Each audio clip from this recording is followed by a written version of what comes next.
मुंबई, वो शहर जो कभी नहीं सोता।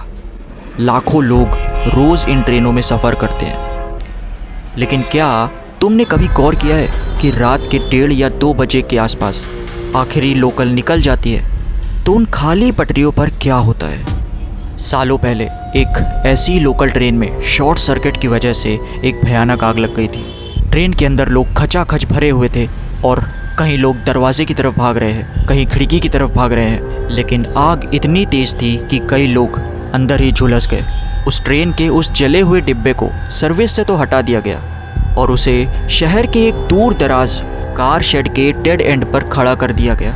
रेलवे ने उसे कबाड़ घोषित कर दिया, लेकिन सफाई कर्मियों और ट्रैकमैन का कहना था कि वो एक ट्रेन कबाड़ नहीं है, बल्कि एक जीता जागता नर्क है। कहानी शुरू होती है समीर से, जो कि रेलवे में एक सिग्नल मेंटेनेंस वर्कर था। समीर की ड्यूटी रात की थी। एक रात भारी बारिश के बीच समीर को उसी सुनसान कार शेड के पास सिग्नल ठीक करने जाना पड़ा। वहाँ पहुँचते ही समीर को हवा में कुछ अजीब महसूस हुआ। उसे बारिश की नमी के बावजूद उसे जले हुए रबर और मांस की महक आ रही थी। जैसे जैसे वो पटरियों के एंड की तरफ बढ़ रहा था, उसे झाड़ियों के पीछे वो काली जली हुई ट्रेन खड़ी हुई दिखी। समीर जब उस ट्रेन की तरफ देखता है तो वो देखता क्या है कि ट्रेन के डब्बे पूरी तरह से काले पड़ चुके थे और खिड़कियों के कांच पिघले हुए थे।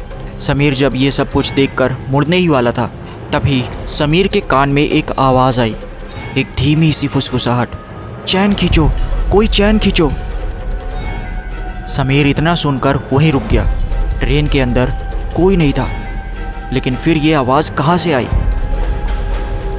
ट्रेन के अंदर तो कोई नहीं था, फिर ये आवाज़ कहाँ से आई? फिर उसके दिमाग में वो रैंडम सी चीज़ आती है जो हम सभी के दिमाग में आती है। समीर को लगा कि शायद कोई नशेड़ी या चोर डिब्बे के अंदर छुपा होगा।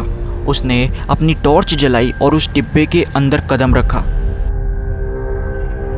उसने अपनी टॉर्च जलाई और उस जले हुए डिब्बे के अंदर कदम रखा। अंदर का नज़ारा दिल दहला देने वाला था। लोहे की सीटें पिघलकर टेढ़ी हो चुकी थी।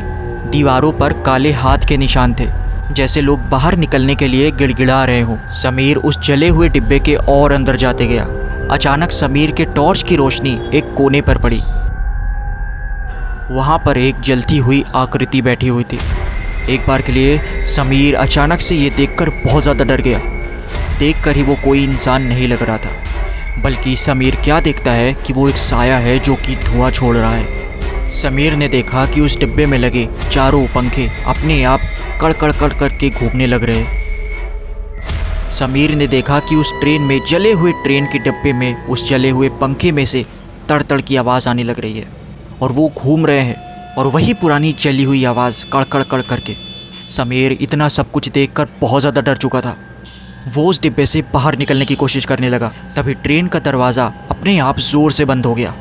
जहाँ कुछ टाइम पहले वो उस जली हुई ट्रेन को बाहर से खड़े होकर देख रहा था, अब समीर उस नर्क में कैद हो चुका था। थोड़ी देर के बाद उसे महसूस हुआ कि डिब्बे का तापमान अचानक से बढ़ने लग रहा है। उसे अपने चारों तरफ लोगों के चिल्लाने की आवाज़ें आने लगी, जैसे वो आग अभी भी लगी हो और लोग अभी भी जल रहे हो। समीर अब डर के मारा उस ट्रेन से भागना चाहता था। समीर ने देखा कि उसके सामने वाली सीट पर एक महिला बैठी है। उसका चेहरा झुलसा हुआ था, लेकिन उसकी आंखों में आंसू थे।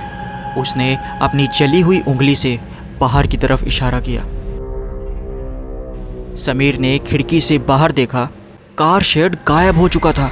ऐसा लग रहा था कि वो ट्रेन अभी भी पटरियों पर दौड़ रही है। समीर क्या देखता है कि बाहर प्लेटफॉर्म्स बहुत तेज़ी से गुजर रहे थे, लेकिन देखकर बिल्कुल ऐसा लग रहा था कि वो प्लेटफॉर्म मुंबई के नहीं थे।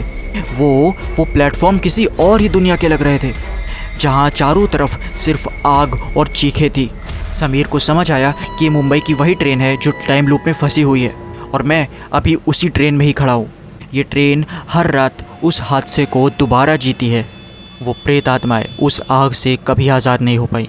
समीर ने डर के मारा ज़ोर ज़ोर से हनुमान चालीसा पढ़ना शुरू किया और एक भयंकर पूरी ताकत के साथ उसने उस जमे हुए दरवाजे पर एक ज़ोर की लात मारी। दरवाज़ा अचानक से खुला और समीर सीधा कीचड़ और झाड़ियों में जा गिरा। जब उसने पीछे मुड़कर देखा तो वही ट्रेन बिल्कुल शांत खड़ी थी उसी जगह पर। कोई आग नहीं लगी थी, कोई आवाज़ नहीं थी। लेकिन समीर अपना हाथ देखता है और उसके हाथों में अभी भी काले धुएं और जले हुए निशान दिख रहे थे, जो हफ्तों तक नहीं मिटे।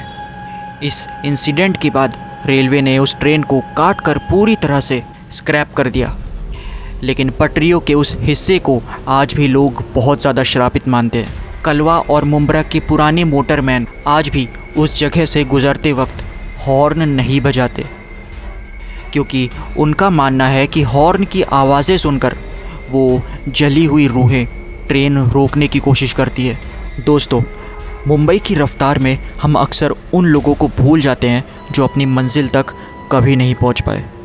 अगली बार तुम रात के आखिरी लोकल में अकेले हो और तुमको अचानक गर्मी महसूस होने लगे या जले हुए रबड़ की बू आने लगे, तो समझ लेना कि शायद तुम उस जगह पर अकेले नहीं हो।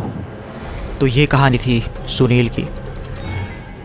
कैसी लगी ये कहानी कमेंट में तुम ज़रूर बताना। और क्या तुम मुंबई में उस ट्रेन को एक्सप्लोर करने के लिए गए हो या उस जगह को एक्सप्लोर करने के लिए? कमेंट में वो भी ज़रूर बताना। और क्या तुम रात में उस जगह पर जाना पसंद करोगे? तो चलो, तुमसे मिलता हूँ मैं एक अगली हॉरर स्टोरी में। बाय।